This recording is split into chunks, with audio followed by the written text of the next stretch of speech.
आपको सीधा लखनऊ लिए चलते हैं। इस समय योगी आदित्यनाथ का संबोधन चल रहा है। की सुविधा का हो, पेंशन की सुविधा का हो या सरकारी नौकरी में सुविधा का। आपने देखा होगा अभी उत्तर प्रदेश पुलिस में भर्ती में घुमंत जातियों से जुड़े हुए भी तमाम युवक और युवतियां भर्ती हुई हैं जिन्हें सरकारी नौकरी मिल गई।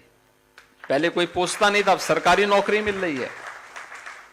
इन सभी जातियों के कल्याण के लिए सरकार पूरी प्रतिबद्धता के साथ कार्य कर रही है, जिसमें हम आज भी इस बात को देखते हैं।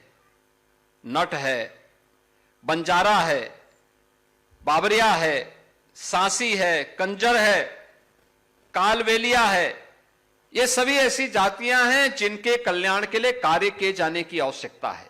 और आज मैं यहां पर असीम अरुण जी से कहूंगा कि इन जो जातियां अभी वंचित रह गई हैं, सुविधाओं से वंचित हैं, उनके लिए जमीन के पट्टे मिले, उनके लिए मकान की सुविधा हो। जैसे हम लोगों ने अन्य जातियों को आच्छादित करना प्रारंभ किया, सेचुरेशन के लक्ष्य को प्राप्त किया है, ऐसे ही यहां पर प्रदेश में एक घुमंतु जातियों का बोर्ड बनाने की आवश्यकता है। उनको बनवाइए। उसको बनाने के साथ ही इन जातियों को, अगर ये जातियां एक जगह, जिसमें सपेरा भी है,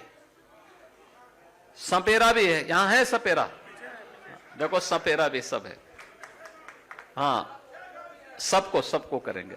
सपेरा होंगे, जोगी समुदाय के भी होंगे, हैं कि नहीं है?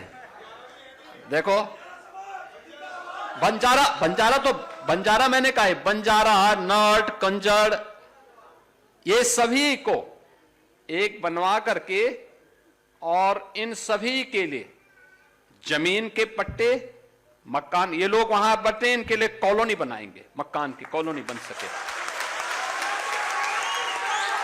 ये सुविधाएं होनी चाहिए, जिससे जैसे शामली का मॉडल, जैसे शामली के अंदर हुआ है, या बनटांगिया का जो मॉडल हम लोगों ने बनाया है, हर प्रकार की सुविधाओं का लाभ उन्हें प्राप्त हो रहा है।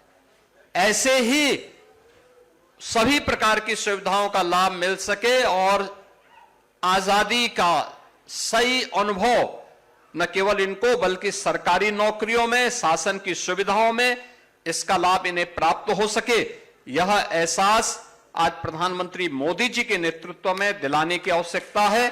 मुझे विश्वास है कि विमुक्ति दिवस के अवसर पर हम सब उन सभी घुमंत जातियों को जो अब तक खाना बदोश की तरह घूमते थे, आज आपने देखा होगा उत्तर प्रदेश सरकार ने 18 अटल आवासीय विद्यालय भी बनाए हैं। पीओसी बोर्ड में जो श्रमिक हैं, रजिस्टर्ड श्रमिक हैं, उनके बच्चों के लिए, और जिन बच्चों ने अपने लीगल अभिभावक को खोया है कोविड के दौरान, उन बच्चों को हम लोग वहां ले जाते हैं। 18,000 बच्चों का अब तक एडमिशन हुआ है, जिन बच्चों को हम उत्तम शिक्षा, अत्याधुनिक शिक्षा, इतना अच्छा इंफ्रास्ट्रक्चर, इतना अच्छा भवन, छात्रावास बना करके सुविधाएं उपलब्ध करवा रहे हैं, जो अब तक एक सपना था, अब वो सपना साकार हो रहा है। आज के इस अवसर पर, इस दिवस के लिए मैं आप सबको बधाई देता हूं। बाबा साहब भीमराव अंबेडकर की उस दूरदर्शिता के लिए नमन करता हूं और विश्वास करता हूं कि आप सभी लोग शासन की इन सुविधाओं का लाभ प्राप्त करेंगे। आप सबके प्रति मेरी शुभकामनाएं हैं। धन्यवाद। जय हिंद। तो लखनऊ में सीएम योगी आदित्यनाथ की मौजूदगी थी और इस मंच को संबोधित करते हुए, विमुक्त जाति दिवस को संबोधित करते हुए योगी आदित्यनाथ नजर आए। तमाम जातियों का जिक्र उन्होंने किया, क्या योगदान रहा है देश के निर्माण में, इसका जिक्र योगी आदित्यनाथ की तरफ से किया गया। लखनऊ में इस प्लेटफॉर्म पर बोलते हुए योगी आदित्यनाथ नजर आए।